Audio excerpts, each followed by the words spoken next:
حضرت میرا سوال ہے کہ ریڈ بل پینا کیسا ہے؟ ریڈ بل کا جو اوریجنل فلیور ہے وہ تو حلال ہے، اس میں کوئی ڈاؤٹ نہیں ہے. باقی اگر کوئی اور الگ فلیور کوئی بناتی ہے کوئی کمپنی تو وہ دیکھنا پڑے گا کہ اس کے انگریڈینٹ کیا ہیں. لیکن اوور آل یہ جو انرجی ڈرنکس ہوتے ہیں اس سے جسم کو فائدہ نہیں ہوتا. وقتی طور پر آدمی کو محسوس ہو رہا ہوتا ہے کہ میں کوئی بہت ایکٹیو ہو گیا، لیکن اس سے خون میں جو خرابیاں پیدا ہو رہی ہیں، اس سے جو بلڈ پریشر کا مرض لگتا ہے اور بعض اوقات خون کی رفتار بڑھ جاتی ہے، اس سے دل کی بیماریاں لگتی ہیں، بہت سارے مسئلے مسائل پیدا ہوتے ہیں. کئی ایسے بڑے بڑے کھلاڑی آپ کو مل جائیں گے، آپ اگر گوگل پہ جا کے سرچ کریں کہ یہی انرجی ڈرنکس پی کر ان کی جانیں چلی گئیں. تو اس لیے اس طرح کی جو آرٹیفیشل اور وقتی اور عارضی قسم کے جو ہم نے حل نکالے ہوئے نا اپنے آپ کو انرجی فراہم کرنے کے، ان کو اوائڈ کرنا چاہیے. اللہ تعالیٰ نے جو فطری نظام مقرر کیا ہے کہ کسی کو انرجی کیسے ملتی ہے اس کو اختیار کرنا چاہیے. اس میں آپ کی نیند بھی ہے، اس میں آپ کی خوراک بھی ہے، اس میں آپ کی ورزش بھی ہے، اس میں آپ کا جناب دن کا قیلولہ ہے، رات کو بر وقت سونا ہے، صبح بر وقت اٹھنا ہے، وغیرہ وغیرہ. اپنی صحت کا خیال رکھنا، ان چیزوں پہ فوکس کریں گے تو آپ کی صحت زیادہ بہتر ہوگی. مفتی صاحب السلام علیکم، امید ہے مزاج گرامی اچھے ہوں گے. اللہ پاک سے دعا ہے اللہ پاک آپ کو صحت و سلامتی عطا کرے، آمین. مفتی صاحب ایک مسئلہ آپ سے معلوم کرنا ہے. سر جب میری شادی ہوئی تھی تو تقریباً 2.5 تولہ سونا، اس وقت 2 لاکھ بلکہ 20,000 مالیت کا زیور میری بیوی کو میں نے دیا تھا. اب تقریباً اسی زیور یعنی 2.5 تولہ کی قیمت 5 لاکھ روپے بنتی ہے. تو اب زکوٰۃ کے بارے میں کیا حکم ہوگا؟ سر پلیز رپلائی کر دیں، شکریہ. دیکھیں آپ موجودہ قیمت فروخت جو اس کی قیمت فروخت ہے زکوٰۃ کی ادائیگی کے دن، اس کا اعتبار کرتے ہوئے آپ زکوٰۃ ادا کریں گے. شادی کے وقت اس کی جو قیمت تھی اس کا اعتبار نہیں کریں گے.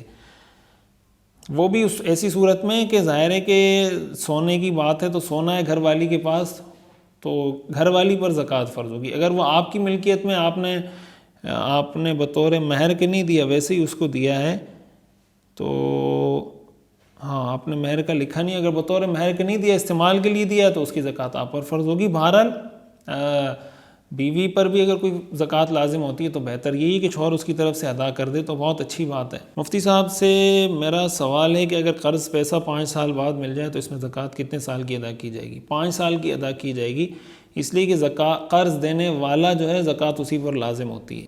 محترم امید ہے کہ خیریت سے ہوں گے، اللہ آپ کو سدا خوش و خرم رکھے، آمین ثم آمین. ایک مسئلہ پوچھنا ہے آپ سے، وہ یہ کہ اگر کسی شخص کے بدن پر معاف مقدار کی بقدر پیشاب لگے اور وہ خشک ہو جائے، پھر پانی سے بدن کا وہ حصہ گیلا ہو جائے تو کیا بدن کا وہ حصہ پاک رہے گا یا ناپاک ہو جائے گا؟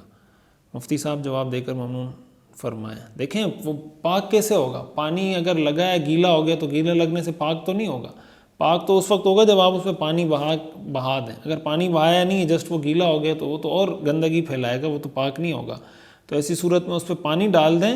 معاف ہونے کا مطلب یہ ہے کہ اس میں نماز پڑھ سکتے ہیں، لیکن اس کا یہ مطلب نہیں کہ وہ لگا رہے تو بس لگا رہے. کوئی اچھی بات ہے، شریعت میں پسندیدہ چیز نہیں ہے. معاف ہونے کا مطلب یہ ہے کہ اگر وہ اس طرح کی گندگی لگی ہوئی ہو، نماز پڑھ لیں تو نماز ہو جائے گی. لیکن اس کا یہ مطلب نہیں کہ شریعت اس طرح کی کسی چیز کی حوصلہ افزائی کرتی ہو تو اس کو فوری طور پر دھو لینا چاہیے. جس جگہ گندگی ہو، نجاست ہو، ناپاکی ہو، ایسی جگہ سے رحمت کے فرشتے دور ہوتے ہیں. حضرت صاحب آپ سے پوچھنا تھا کہ فجر کی نماز اور عصر کی نماز کے بعد سجدہ تلاوت کر سکتے ہیں، اور اس طرح فجر کی نماز اور عصر کی نماز کے بعد قضاء عمری کی نماز پڑھ سکتے ہیں؟ دیکھیں سجدہ تلاوت بھی کر سکتے ہیں اور قضاء عمری کی نماز بھی پڑھ سکتے ہیں، اس لیے کہ فجر کے بعد اور عصر کے بعد نفل نماز پڑھنا مکروہ ہے. سجدہ تلاوت چونکہ واجب ہے اور قضاء عمری بھی واجب ہے، اس لیے وہ پڑھی جا سکتی ہے. علماء نے یہ لکھا ہے کہ سجدہ تلاوت اگر ایسا ہے کہ جو اسی وقت تلاوت کیا ہے، یعنی فجر کے بعد تلاوت کی اور اس میں آیت سجدہ آ گئی تو اس وقت کر لیں. اگر پہلے سے کوئی سجدہ لازم ہوا ہے تو بہتر یہ ہے کہ کسی اور وقت میں کر لیں، اس وقت میں بھی کرنا بہرحال جائز ہے. فجر کی پوری نماز میں ایک ہی صورت پڑھ سکتے ہیں، یعنی آدھی صورت سنتوں میں اور آدھی فرضوں میں؟ بالکل پڑھ سکتے ہیں، شرط یہ کہ جو فرض مقدار ہے نماز میں کہ اتنی قرات ہونی چاہیے وہ مکمل ہو جائے، کم از کم 3 چھوٹی آیت یا 1 بڑی آیت.